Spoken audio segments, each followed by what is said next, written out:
నిర్మల్ జిల్లా బాసర ఆలయం అవినీతికి అడ్డాగా మారింది. ఆలయ అధికారులు విధులను ప్రత్యక్షంగా పరోక్షంగా దోచేస్తున్నారన్న ఆరోపణలు వెలువెత్తుతున్నాయి.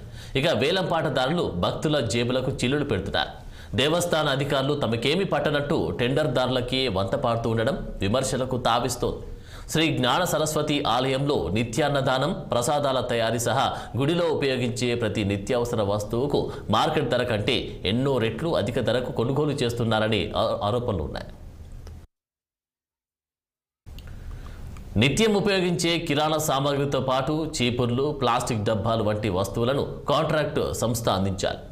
జిల్లా, తాలూకా స్థాయిలో ఉండే వ్యాపారులు సైతం వీటిని సరఫరా చేసే అవకాశం ఉన్నప్పటికీ అధికారులు పెట్టి వింత నిబంధనల కారణంగా వారు టెండర్లో పాల్గొనలేకపోతున్నారు.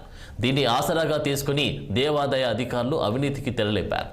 వ్యాపారులతో కుమ్మక్కై ఇష్టం వచ్చిన ధరలకు టెండర్లను ఖరారు చేస్తూ ఏటా కోట్లాది రూపాయల నిధులను పక్కదారి పట్టిస్తున్నారు.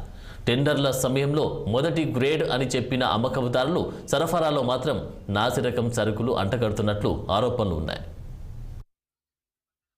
దేశంలోనే పవిత్ర పుణ్యక్షేత్రం బాసర క్షేత్రానికి మరి లక్షలాది భక్తులు వస్తూ ఉంటారు. ముఖ్యంగా బాసరకు వచ్చిర్రనంటే అక్షరాభ్యాసంతో పాటు సరస్వతి అమ్మవారి లడ్డు కూడా ప్రాధాన్యత ఉంటుంది. కానీ ఇక్కడ బాసర అమ్మవారికి వచ్చే భక్తులకు ఇక్కడ స్థానిక అధికారులు లడ్డుని నాసిరకం లడ్డుగా ఇచ్చి భక్తులకు ఇస్తున్నారు.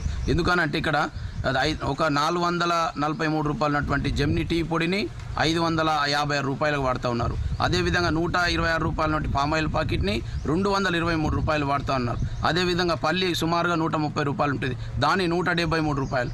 ఇలా ఒక్కదానికి డబల్ రెట్టింపు రేట్లు వేసి మొత్తం దేవస్థానానికి వచ్చేటువంటి ఆదాయాన్ని పూర్తిగా ఇక్కడ ఉన్నటువంటి లడ్డు కౌంటర్లో అదేవిధంగా అన్నదానంకి వచ్చేటువంటి దాంట్లో పూర్తిగా అవినీతి జరుగుతున్నది. లడ్డు కూడా నాణ్యత లోపిస్తున్నది.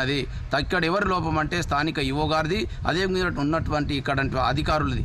తక్షణమే ఇటువంటి చర్యలు జరగకుండా ఇక్కడ నుండి రాష్ట్ర ప్రభుత్వం ఇక్కడ నుండి ఇన్ఛార్జ్ మంత్రివర్యులు సీతక్క గారు కూడా దృష్టి సారించాలి ఉంది. ఈ విషయం మా గౌరవ ఎమ్మెల్యే రామారావు పటేల్ గారి దృష్టికి కూడా తీసుకెళ్లడం జరిగింది.